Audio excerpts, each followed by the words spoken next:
Hello, my name is Brant Hunt. Today is the 29th day of July 2021, and I entitled the talk I'm doing to do today called Entities, that is, and how they rob you of your energy. And I will quote from some of the works that Richard Rose does. He speaks about this in this particular book. Um, so, what are entities? That is, we have two types of entities on this planet. We think that we are the highest form of energy here, or people on this particular plane or planet, we would call it. In reality, that's not absolutely true. Part of it simply is that we deal with issues that go on what we call inside of ourselves and also outside of ourselves too. So there are two types of entities that are actually robbing of our energy. And one is to do with the entities that speak to us within our own heads. That is entities that saying that simply is you're no good, you're not worthy, you're stupid, you have no value, you can't pronounce the words correctly, you're not going to amount to anything. You see, some of those words are a recurrence of what took place maybe in your traumas in the past, but they're also entities that feed on your emotions. And part of that deal is with these thoughts and the words is to do with what we call being depressed. And so you put yourself down, you talk to yourself in a negative way, that you have failed in the past. That is, you think you failed. These are all, when we talk about traumas, these are traumas to not to get a right answer, a wrong answer, but to actually to awaken you that to your real self and to discover who you are. Unfortunately, we don't see it that way, and it only happens at a certain time period, and it's usually a brief period, and then we're back to normal. We're back on the veering on a flight, like you're on an airplane and suddenly a thunderstorm comes through and hits the airplane with lightning. And suddenly, you lose power and you're suddenly going down. And suddenly within that framework of only a few minutes or even less than a minute, you're able to get the engine started back up and you're back and everything's back to normal. You're back up to the right altitude that you're supposed to be in the plane. And so this all, you think about it for a while, and then you say, well, we made it. And then you finally you get your chance to your location and you land and you tell your friend such and such what happened. And then within a few days, it's all gone. You see, these are not entities, but traumas that took place and a chance for you to awaken or be aware of who you are. And you missed that opportunity to be in that moment at that point of that trauma. Which you were in some ways, but it's like someone hitting you on the head, so to speak, not with a hammer, but with a belt, trying to get your attention. You see that you are far more important than you realize, but also that you are here for a purpose. In other words, you ask yourself your questions: is who am I? Why am I here? And what is my purpose here? And most of us don't even answer those. We don't even ask the questions, much less answer those questions at all. So that's part of what we're talking about trauma, but the part simply is the internal trauma that takes place, which is an entity. We know that these entities feed off of our emotions and can put us in certain moods, as Rose speaks about, and those moods simply lead to deeper moods that can cause damage to yourself, you see, and eventually could create to the point of suicide. And some of those moods can be with what we call dealing with alcohol. They call it spirits. Well, the reason why it's called spirits is a real reason why it's there, because it is a spirit in that alcohol, to the point that actually leads you to a downward spiral. And he explains this type of situation with when five people who actually committed suicide in a jail. And these are all misdemeanors, folks. They were not felony cases at all. So these people were not super bad people. they either went over the speed limit or something. They didn't have the money, so they were put in jail. And suddenly the mood changed once they were put in jail. And so it was like no longer you're free, you see there. And they allowed that to detrimentally destroy themselves within themselves. And eventually they became hopeless and they committed suicide, you see. And others don't go to suicide. Others become dependent upon alcohol in a way to soothe their way of feeling they're depressed. And if that mood is so strong with them that they're not capable of getting out of that mood. In fact, if they continue on that path, they won't get out of that mood. There are those who will come in, maybe loved ones or a significant other, who will come in and try to get them out of that mood, and actually do that. They're actually helpful. They actually love this particular person and are able to get out. The sad part simply is that person lives the next 2 or 3 days and says, I've got the issue of alcohol settled and I don't have any issues with it. So let me just take a drink here and see what it's like. And then next thing you know, they're back hooked again. They're back into it. Not knowing their willpower is not strong enough to oppose that, you see. And it's just, that's just the way it works, you see. And that's just with alcohol. But the reason why they call it spirits is because of that. I've experienced that with someone who's an alcoholic, and their mood changes completely. Their demeanor, everything changes about who they are. They're not the same person, you see. And they scare the living whatever out of me because the way they become, you see. So that's the internal deal. And then there's what we call the external, which is, I've already have been speaking about this lately because it's an external energy. How those who rule this planet, such as the Pope, the bankers, and whoever else, the lawyers who create laws that are actually make us a criminal when they are the criminals themselves.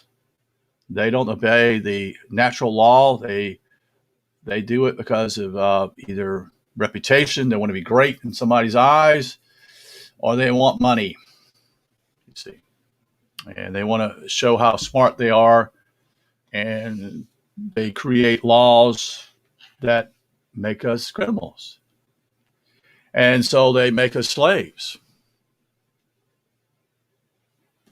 That's why you need to understand how critical these things are taking place right before you now, because they're taking place now. And they're here to rob you of your essence. They're here to rob you. This is a spiritual war, folks, internally and actually on the external. They are seeking to destroy you. Those on the outside, the external, hate life. They despise life because simply is they themselves don't love themselves, you see, because they've been tortured themselves tragically. And so they do these things to other people because that's all they know. See?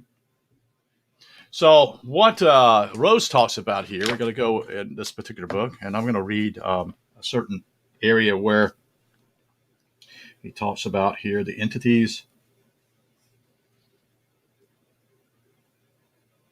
Yes, here it is. On page 82 of this particular book, at the top. And as often been noted, Christ apparently was abandoned in his final hours, all of which brings us back to the problem of understanding all the sources of revelation, whether they be voices, invisible entities who make themselves known by indirect means, or entities which are visible.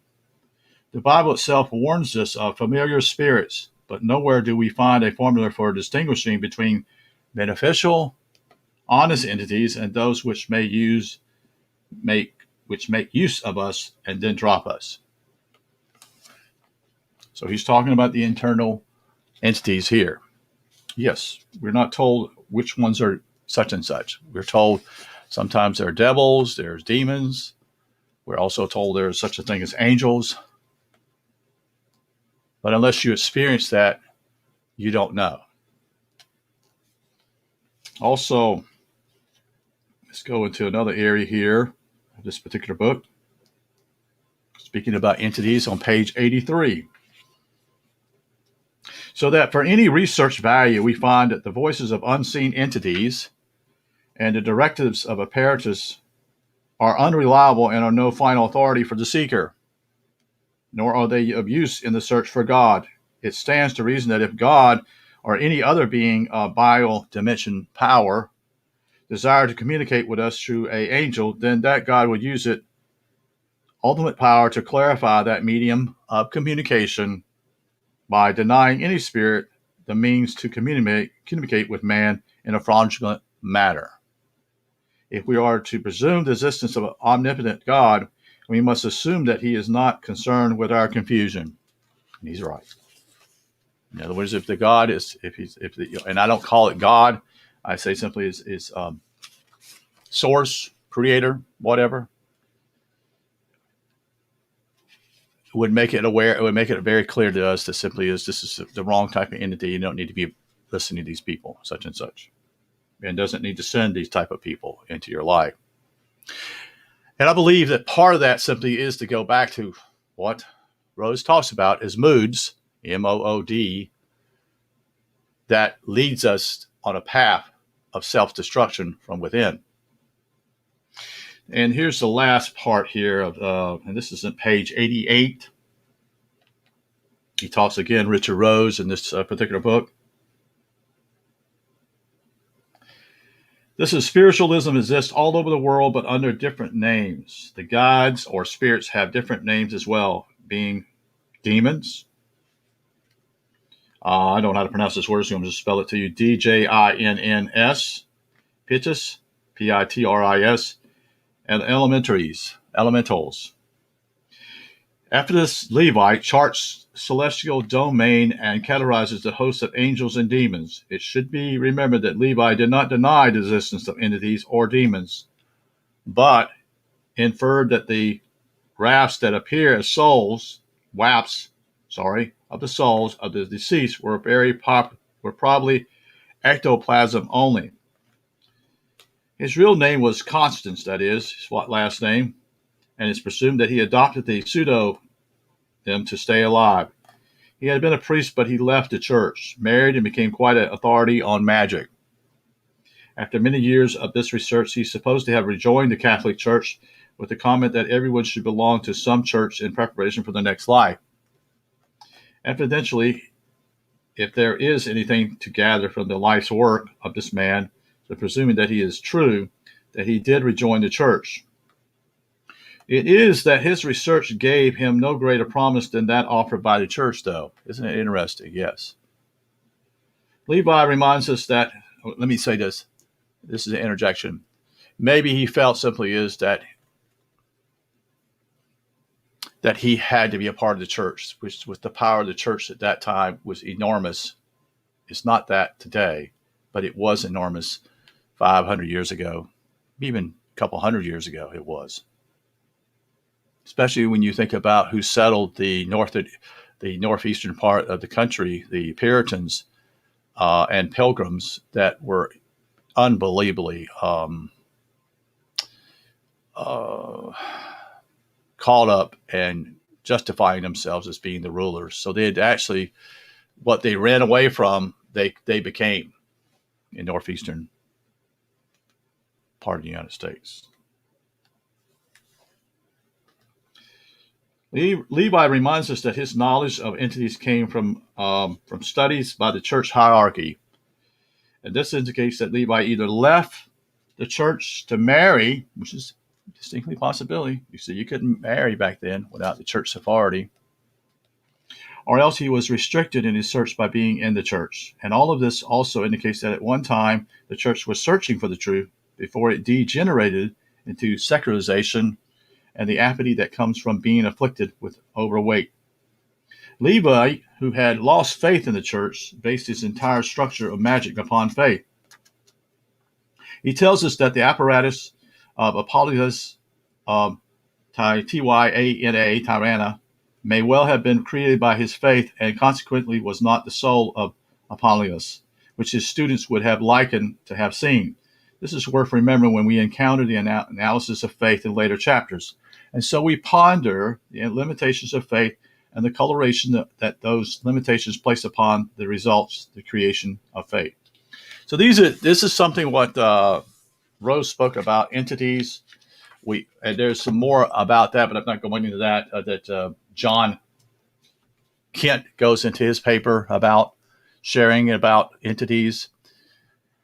Most are speaking on the spiritual level that is within the entities. They're not talking about the entities, although Rose does talk about the entities that basically tax us to death, as he called it, which is what it is.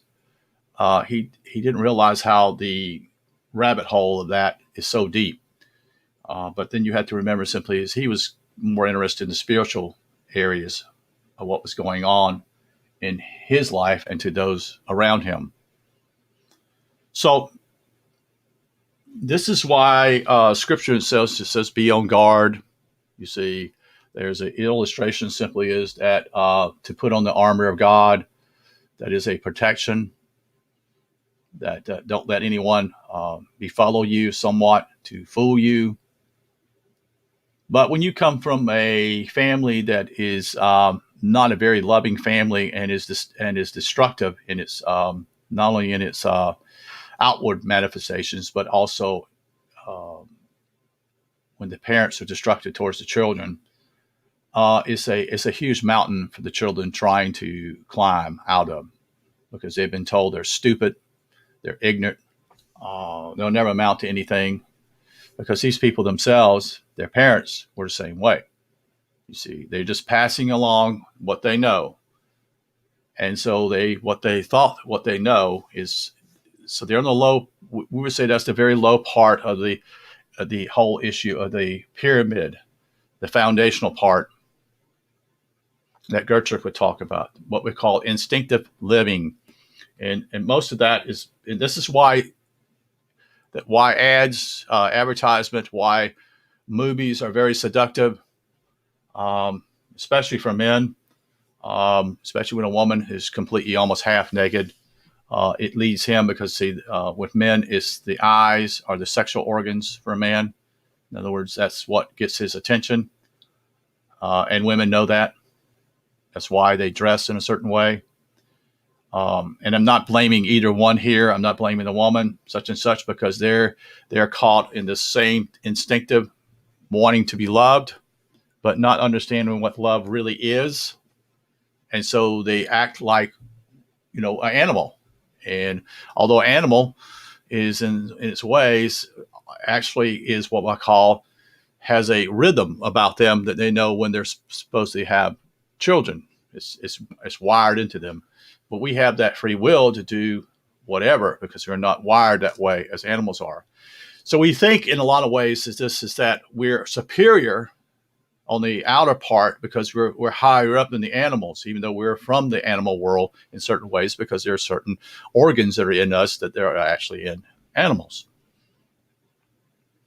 But that's the misunderstanding here. I'm trying to point out that there are entities much higher than we are here. We just don't see them because our eyes are not able to see all the color spectrum that is out there. So they may be right in the room with you, so to speak, and you wouldn't even see them. And then there are some people who are gifted and do see that, but very few, you see. And so this is a point when I'm trying to explain to you, these entities are destructive to you, not only in the outer world, because you think you're free here in this country, as others do, when you're not free, because you have to pay money, taxes, all these type of things to support these people who see themselves as superior to you. You're inferior and they're superior to you. Neither one of them is right. That's the total extremes of what we call, again, the right and left. Either you're inferior or you're superior. And the problem is simply both those things are out of balance. You see, you're not superior or inferior. That's why the middle path is critical, to understand that you're not going to be on the ultimate right and you're not going to be on the ultimate left. And it's interesting that these words are used because they're pillars. They represent the sun and moon, the masculine and the feminine, but they also represent here in America, or just about any two-party system throughout the world, in the political realm, is that one is called right and one's called left. You know, the right part is the conservatives, supposedly, which they're not. And the ones on the left are considered to be the liberals, so they're the left, and they're considered to be superior when they're not. And they're not telling you the whole truth because most politicians are actors, you see. But we've already talked about that, so we don't want to digress to that. So I just wanted to talk to you about this issue of entities because they are real. And the problem simply is you must realize that they are real and you must guard yourself. You must protect yourself, as Scripture has said. I'm not a Bible believer, but I do see that certain parts of Scripture have valid and has wisdom there to share. And so you have an armor and you protect yourself. You don't allow these things to dominate you, you see. Because if you allow them to dominate they will take control.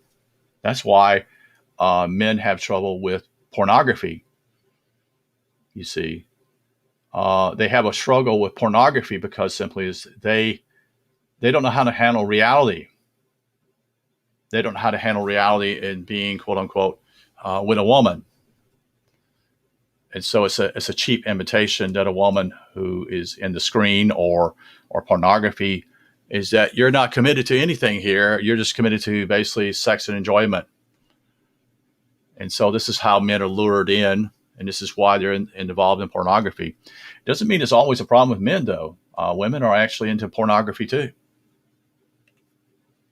It's just that they don't get the headlines because it's a bigger problem with men. Because men look at they're looking on the outside always with a woman, you see, and they're looking at the physical body, you see, because they're enticed by that, and that's the way men are wired. You see, there's nothing wrong in that part except that it goes to the extreme, you see.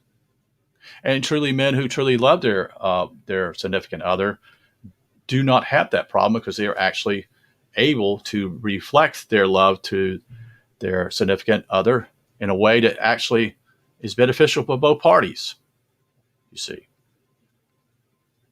So, and then part of my thinking here, and just to share also, just explaining that the whole issue of marriage itself is nothing wrong with marriage, except that is also a problem with the state, that you don't need to have permission from the state or the church to be married because you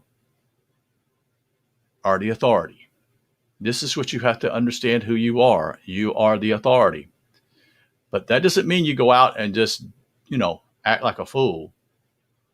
You have to be responsible also. You see?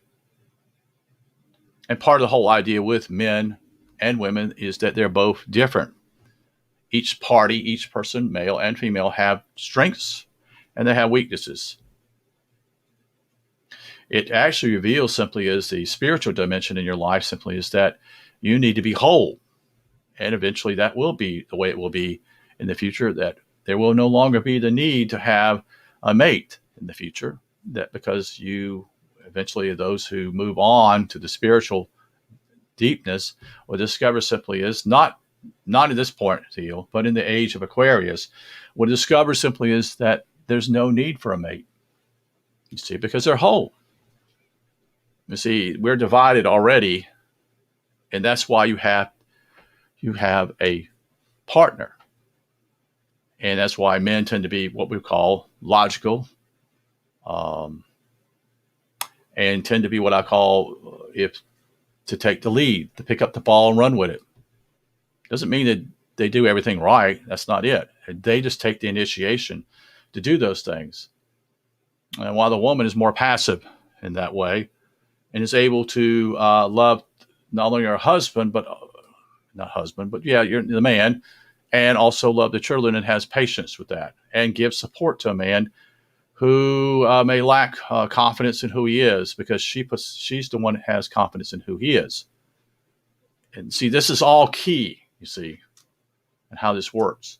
So that's how, we're divided, and that's how some are on the right and some are on the left. So anyway, I hope that you enjoy what I share, and appreciate you listening, and you have a great evening or day. You take care.